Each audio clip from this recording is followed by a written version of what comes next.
Anton Tchekhov, À la maison, nouvelle écrite en 1887, lue par Didier Merlin.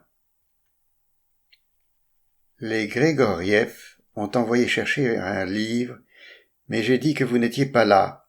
Le facteur a apporté les journaux et 2 lettres. À propos, monsieur, je vous demanderai de faire attention à Serge. Cela fait 3 jours de suite que je le vois fumer. Quand j'ai voulu faire la morale, il s'est, comme d'habitude, bouché les oreilles et mis à chanter pour couvrir ma voix. Le procureur général Eugène Bikovski, qui venait à l'instant de rentrer de l'audience et d'ôter ses gants dans son bureau, regarda la gouvernante qui lui faisait un rapport et se mit à rire. « Serge fume, dit-il en haussant les épaules. Ah, je l'imagine, ce bambin avec une cigarette. Il a quel âge ? 7 ans. Cela vous paraît une bagatelle, mais à son âge, fumer est une habitude nuisible et les mauvaises habitudes doivent être extirpées dès le début. Parfaitement exact. Et où prend-il le tabac ? Dans votre tiroir. Non. En ce cas, envoyez-le-moi. Après le départ de la gouvernante, Bikovski s'assit dans un fauteuil devant son bureau, ferma les yeux et se mit à réfléchir. Il se présenta son Serge, avec une énorme cigarette d'une narquine de long, au milieu du nuage de fumée, et cette caricature le fit sourire. Au même instant, le visage grave, soucieux de la gouvernante, lui évoqua les souvenirs d'un lointain passé, à demi oublié, où le fait de fumer à l'école ou dans la chambre des enfants inspirait aux éducateurs et aux parents une terreur étrange, assez incompréhensible. C'était bien une terreur. On fouettait les enfants sans pitié, on les mettait à la porte du lycée, on brisait leur vie, bien qu'aucun des professeurs et des parents ne sût au juste en quoi il y avait mal et crime à fumer. Même les gens très intelligents ne se laissaient pas de combattre un vice qu'ils ne connaissaient pas. Bikovski se souvint de son professeur, un vieil homme très cultivé et très bon, qui était si effrayé quand il surprenait un élève avec une cigarette qu'il pâlissait, convoquait sur-le-champ le conseil de discipline et condamnait le coupable à l'exclusion. C'est sans doute une loi de la vie en société. Moins un mal est compréhensible, plus on met d'acharnement et de brutalité à le combattre. Le procureur se souvint de 2 ou 3 camarades exclus de leur vie ultérieure et ne put s'empêcher de penser que la punition cause souvent bien plus de mal que le crime lui-même. Un organisme vivant possède la faculté de s'adapter rapidement, de s'accoutumer et de se faire à n'importe quelle atmosphère. Sinon, l'homme devrait à chaque instant se rendre compte de l'absurde revers que comporte son activité intelligente et du peu de vérité et de certitude consciente contenu même dans des activités aussi lourdes de responsabilité et redoutables par leurs effets que celles du professeur, de l'homme de loi, de l'homme de lettres. Et des pensées semblables, légères et floues, comme il n'en vient qu'à un cerveau fatigué, détendu, se mirent à vagabonder dans la tête de Bikovski. Elles surgissent on ne sait d'où ni pourquoi, ne restent que quelques instants et semblent glisser à la surface du cerveau sans pénétrer profondément. Pour des gens obligés, à longueur d'heure et même de jour, à un style de pensée officiel, à un sens unique, réfléchir ainsi librement à des problèmes familiaux comporte son genre de confort, d'agrément. Il était 8 heures passées. En haut, au-dessus du premier, quelqu'un allait et venait, et plus haut encore, on faisait des gammes à 4 mains. Les allées et venues de l'homme qui, en juger par sa démarche nerveuse, était torturé par ses pensées ou souffrait d'une rage de dents, et les gammes monotones ajoutaient à la paix du soir quelque chose d'endormant qui disposait aux pensées indolentes. Dans la 3e pièce, à partir du bureau, dans la chambre des enfants, la gouvernante et Serge parlaient. « Papa est là !» chanta une voix d'enfant. « Papa est là ! Papa, papa, papa !»« Votre père vous appelle, allez vite !» fit la gouvernante avec un cri d'oiseau effrayé. « C'est à vous que je m'adresse !»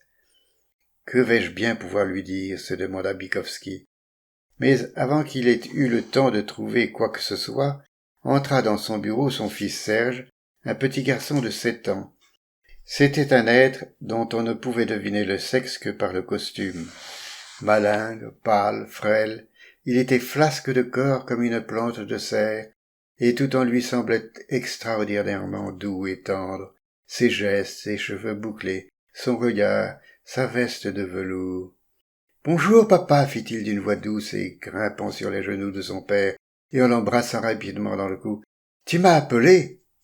« Permettez, Serge, répondit le procureur en l'éloignant.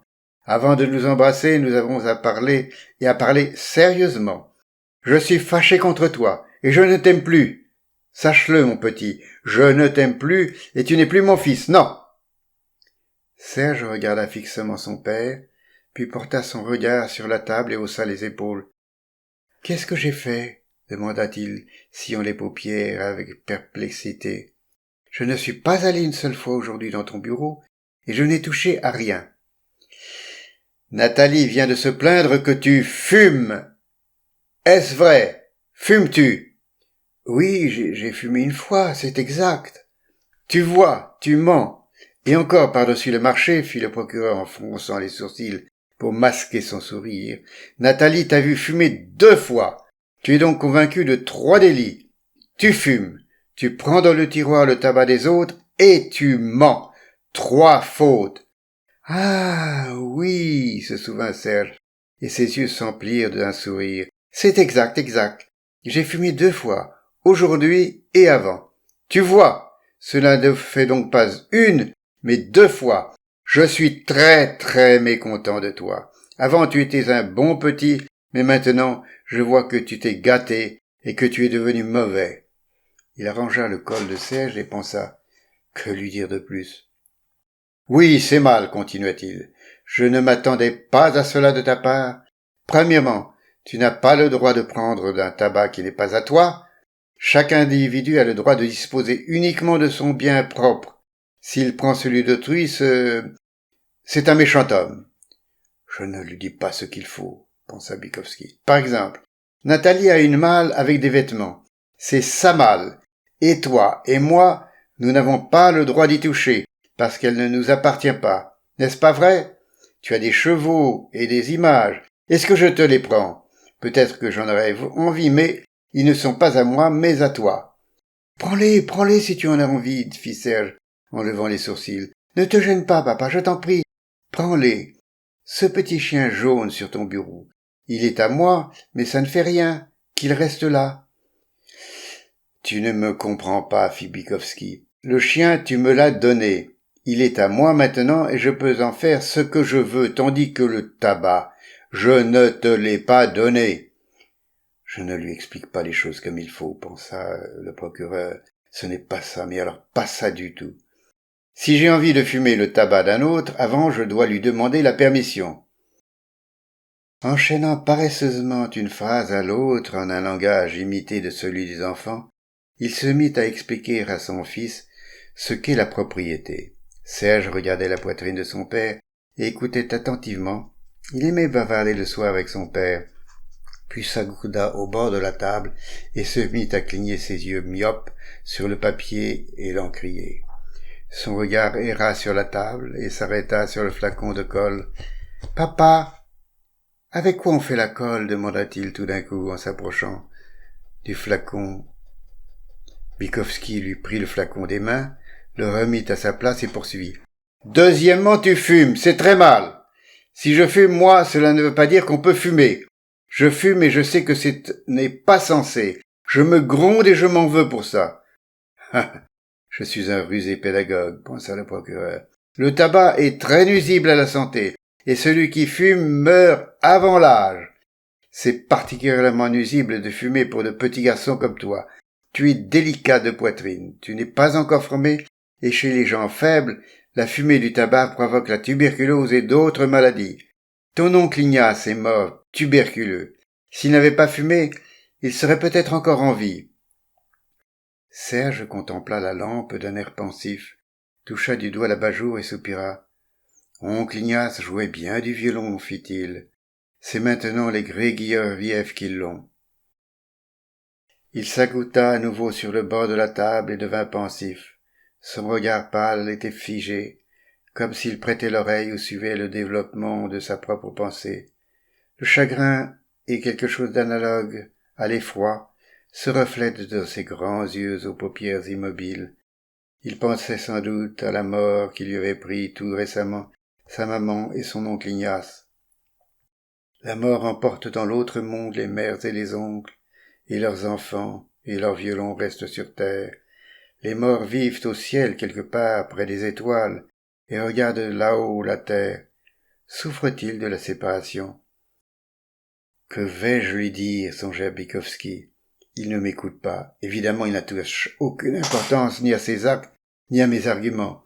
Comment lui faire comprendre? Le procureur se leva et se mit à faire les 100 pas dans son bureau. Autrefois, de mon temps, ces questions-là se réglaient d'une façon remarquablement simple, songeait-il. Tout enfant pris à fumer était fouetté. Les enfants lâches et peureux cessaient de fumer. Ceux qui étaient plus intelligents et plus courageux, après avoir été punis, cachaient le tabac dans leurs bottes et fumaient au hangar. Quand on les y prenait et qu'on les refouettait, ils allaient fumer au bord de la rivière, et ainsi de suite jusqu'à ce qu'ils soient devenus grands.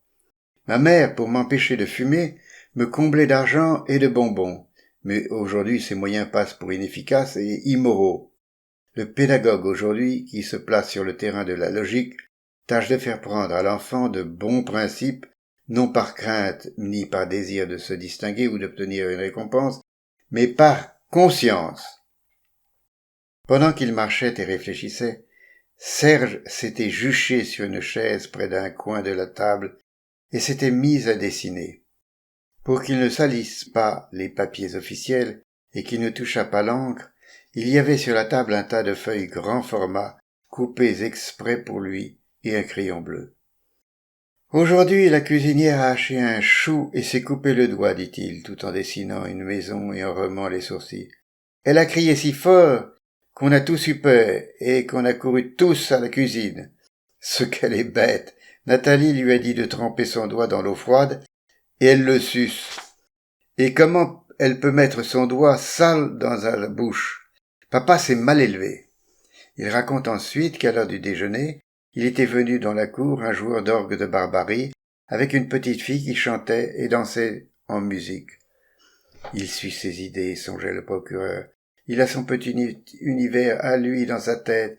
Il sait à sa façon ce qui a de l'importance et ce qui n'en a pas. Pour se rendre maître de son attention et de sa constance, il ne suffit pas de singer son langage, il faut aussi savoir penser, à sa manière. Il me comprendrait parfaitement si je regrettais effectivement mon tabac, si j'étais blessé, si je pleurais. Les mères sont irremplaçables pour élever les enfants, parce qu'elles savent sentir, pleurer, rire avec eux. Mais avec la logique et la morale, on n'obtient rien. Alors, que vais-je donc lui dire? Quoi?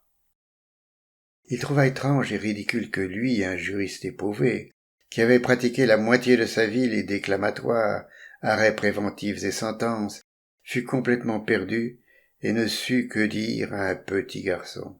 « Écoute, donne-moi ta parole d'honneur que tu ne fumeras plus, dit-il. « Parole d'honneur, neur !» fit Serge d'une voix chantante et appuyant fortement sur son crayon et en se penchant sur son dessin. « Parole d'honneur, neur !»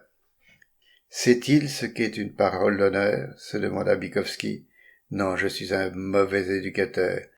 Si un de nos pédagogues et de nos juges jetait à ce moment un coup d'œil dans ma tête, il me traiterait de lavette et me soupçonnerait, je crois, de couper les cheveux en quatre. Mais c'est qu'à l'école et au tribunal, toutes ces canailles de questions se résolvent bien plus simplement qu'à la maison. Ici, on a affaire à des gens que l'on aime, à la folie, et l'amour est exigeant et complique la question. Si ce n'était pas mon fils mais mon élève, ou un inculpé, je serais moins lâche, et mes idées ne se dissiperaient pas. Il s'assit à son bureau et tira à lui un des dessins de Serge. Il représentait une maison au toit de guingois, avec une fumée qui, semblable à un éclair, montait en zigzag de la cheminée à l'extrémité de la feuille. Auprès se tenait un soldat, avec des poings en guise d'yeux, et une baïonnette faite comme un 4. Un homme ne peut pas être plus grand qu'une maison, fit le procureur. Regarde, ton toit arrive à l'épaule du soldat. Serge lui grimpa sur les genoux et se trémoussa un bon moment pour s'installer plus à son aise. Non, papa, fit-il, après avoir examiné son dessin. Si tu fais le soldat petit, on ne verra pas ses yeux. Fallait-il le contredire? Ses observations quotidiennes sur son fils l'avaient convaincu que les enfants, comme les sauvages, ont des points de vue et des exigences artistiques originaux, inaccessibles à l'entendement des adultes. Un examen attentif aurait pu faire juger Serge anormal par un adulte. Il trouvait possible et sensé de dessiner des gens plus grands que des maisons, de reproduire au crayon non seulement les objets, mais aussi les sensations. Ainsi, il représentait les bruits de l'orchestre par des taches sphériques, couleur de fumée, un sifflement par un fil en spirale. Dans son entendement, le son avait des affinités étroites avec la forme et la couleur. Si bien que, lorsqu'il coloriait les lettres chaque fois immanquablement, il passait le L en jaune, le M en rouge, le A en noir, etc. Après avoir lâché son dessin, Serge se trémoussa encore une fois, s'installa plus à son aise et s'en prit à la barbe de son père. Au début, il la lissa soigneusement, puis la sépara en deux et se mit à la peigner comme des favoris.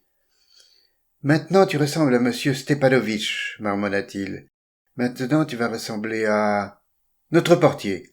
Papa, pourquoi les portiers se tiennent-ils près des portes? Pour empêcher les voleurs d'entrer ?» Le procureur sentait sur son visage la respiration de Serge, effleurait à chaque instant ses cheveux avec sa joue, et il éprouva en son âme une sensation de chaleur, de douceur, de la même douceur que s'il eût non ses seules mains, mais toute son âme sur la veste de velours de Serge. Il scrutait les grands yeux sombres de l'enfant, et avait l'impression que du fond de ses prunelles le regardait sa mère, sa femme, et tout ce qu'il avait jamais aimé. « Fouette-le donc, pensait-il. Imagine donc une punition. Non, quelle idée de vouloir jouer les éducateurs. Avant, les gens étaient simples, ils pensaient moins par suite, ils tranchaient des questions hardiment. Mais nous pensons trop, la logique nous a dévorés. Plus l'homme est développé, plus il réfléchit et tombe dans les subtilités, plus il se montre irrésolu, pusillanime et timide dans l'action. En fait, à y bien y réfléchir, quel courage et quelle confiance en soi ne faut-il pas pour se mettre à enseigner, à juger, à faire un gros livre. 10 heures sonnèrent. « Allons, mon garçon, il est temps d'aller au lit, » fit le procureur. « Dis-moi bonsoir et va-t'en. »« Non, papa, » dit Serge en faisant la boue. « Je reste encore. Raconte-moi quelque chose. Raconte-moi une histoire. »« Si tu veux, mais aussitôt après, au lit. » Les soirs où il était libre, Bikowski avait l'habitude de raconter des histoires à Serge. Comme la majorité des hommes d'affaires, il ne savait pas une poésie par cœur et ne se rappelait aucun conte, aussi lui fallait-il chaque fois improviser. D'ordinaire, il commençait par la formule « Il y avait une fois un roi », puis accumulait un tas de calembredaines innocentes, et au moment où il racontait le début, il ne savait pas du tout ce qui serait le milieu et la fin. Les tableaux, les personnages et les situations arrivaient au petit bonheur, à l'improviste, et la fabulation et la morale découlaient en quelque sorte d'elles-mêmes, à l'insu de la volonté du conteur. Serge aimait beaucoup ces improvisations, et le procureur remarquait que plus la fabulation était modeste et simple, plus elle faisait d'effet sur l'enfant. « Écoute, » commença-t-il en levant les yeux au plafond, « il y avait une fois un vieux, très vieux roi, avec une longue barbe blanche et avec des moustaches comme ça. Il vivait dans un palais de verre qui brillait et resplendissait au soleil comme un bloc de glace pure. Le palais, mon petit, se trouvait dans un immense parc où il y avait des oranges, des bergamotes, des bigarreaux, où fleurissaient des tulipes, des roses, du muguet, où chantaient des oiseaux multicolores. Oui, aux arbres pendaient des clochettes de verre qui, au souffle du vent, tintaient si délicatement qu'on ne se lassait pas de les écouter. Le verre rend un son plus doux et plus délicat que le métal. Bon, et puis, quoi encore? Ah, il y avait des jets d'eau. Tu te souviens, tu en as vu un dans la maison de tante Sonia. Eh bien, il y avait le pareil dans le parc royal, seulement bien plus grand, et la colonne d'eau atteignait la cime du plus haut peuplier. Bykowski réfléchit et continua. Le vieux roi avait un unique héritier, un garçon, aussi petit que toi. C'était un bon petit. Il ne faisait jamais de caprices, se couchait tôt, ne touchait à rien sur la table et en général était un enfant sage. Il n'avait qu'un défaut, il fumait. Serge écoutait attentivement et sans ciller fixait son père. Le procureur continuait son jet. Et ensuite, il délaya, remarcha, comme on dit, et termina ainsi. À force de fumer, le dauphin devint tuberculeux et mourut à l'âge de 20 ans. Le vieillard caduc et malatif resta sans soutien. Personne pour diriger l'État et défendre le palais. Des ennemis survinrent, tuèrent le vieillard, détruisirent le palais, et maintenant il n'y a dans le parc ni bigarreau, ni oiseau, ni clochette. Voilà mon petit. Paris fin parut à Bykowski ridicule et naïf, mais tout le conte avait fait sur Serge une impression profonde. À nouveau ses yeux se voilèrent de tristesse et d'une espèce d'effroi. Pendant une minute, il regarda pensivement la fenêtre obscure, tressaillit et dit d'une voix brisée « Je ne fumerai plus ». Quand il eut dit bonsoir et fut allé se coucher, son père fit lentement les 100 pas et sourit. On dira ce qui lui a fait l'effet, c'est la beauté de la forme, songea-t-il, soit, mais ce n'est pas une consolation. Ce n'est quand même pas le vrai moyen. Pourquoi la morale et la vérité doivent-elles être servies non toutes crues, mais assaisonnées, nécessairement sucrées et dorées comme des pilules? Ce n'est pas normal. C'est une falsification, une duperie, un tour de passe-passe. Il se souvint des jurés auxquels il faut immanquablement faire un discours, du public qui n'assimile l'histoire que par des légendes et les romans historiques, de lui-même qui avait trouvé le sens de la vie non dans les sermons et dans les lois, mais dans les fables, les romans, les vers. Un médicament doit être sucré, la vérité doit être belle, et l'homme se plaît à cette folie aussi depuis Adam. Du reste, peut-être tout cela est-il naturel, et doit-il en être ainsi? Il ne manque pas dans la nature de mensonges et d'illusions utiles. Il se mit au travail, mais d'indolentes pensées d'ordre familial traînèrent encore longtemps dans sa tête. Au-dessus du plafond, on n'entendait plus les gammes, mais le locataire du premier faisait toujours les 100 pas.